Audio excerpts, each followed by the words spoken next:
When I was 5 years old, my mother was a dental assistant for a famous doctor named Fred Cuttrell in Detroit, Michigan.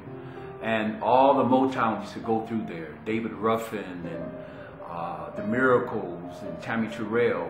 She was a mentor for Tammy Terrell. Tammy used to come over and she was just so gorgeous, and I was just really enthralled by the presence of the different singers and the musicians. So for me, Motown, gospel, I was listening to Andre Crouch, James Cleveland, and Dr. Mattie Moss Clark. All these people had a strong influence on my musical career.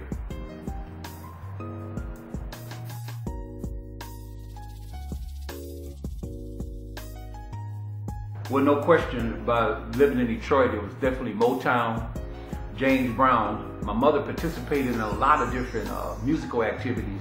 So every year in Detroit, they used to have a Motown review, and James Brown also would come through. And so we would go to the Motown review and we see all the artists, Temptations, the Miracles, Martha Reeves and the Vandellas. And then a couple months later, James Brown would come through, and I would just, my whole body just went through chills when I used to see James Brown go across the stage on one leg. So me and my mom was a heavy influence in me going to different places, and so I thank God for her.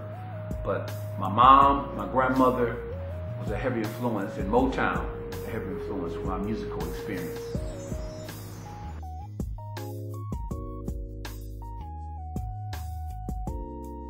No question, the music that I create, because of the times that we're in, I definitely want to communicate a message of love, spirituality, self-awareness, being able to see yourself, being able to collaborate with different people, to love each other, to stop hating each other, and come to a conclusion that we all are one spiritually, and that we need each other.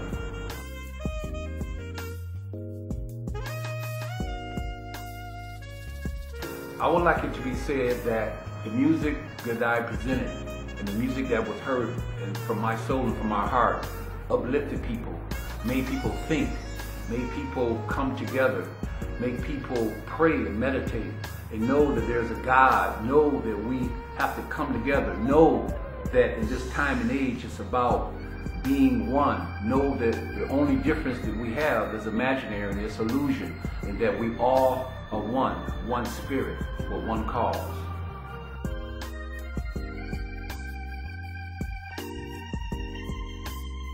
Well, there's no question it would have to be Dr. Mattie Moss Clark, the mother of the Clark sisters.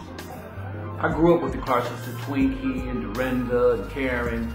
We all used to get together. I would come over to the house and we would have a good time, and I was like a brother to them. I would cook and we would laugh and we would go over songs. Me and Twinkie would go over different chords. So Mattie was my mom. She was my second mother.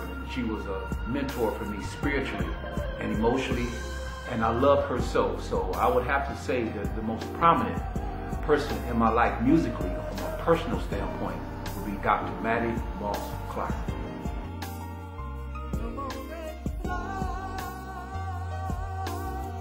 Well, you basically find some of the songs that I've written. I love Miles Davis, Herbie Hancock. There's an old artist, pianist named Cecil Taylor that I listen to a lot. I listen to a lot of the latest songs that can inspire me, makes me feel good.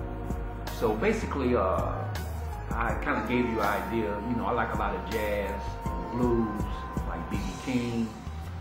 That's heavy influences for me. Motown. I love to hear the harmonies of the Temptations, that old harmony, the Miracles. So that's basically what I listen to. Of course, I listen to the latest to be more informed about what's going on, but my base is Motown and jazz, so since I say Miles Davis and Herbie Hancock.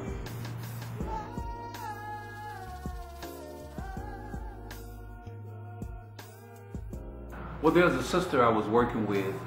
She's a singer, and she was doing a lot of different songs, and I was playing behind her, and she saw my presence, and she saw different pictures of me. So she said, you know what?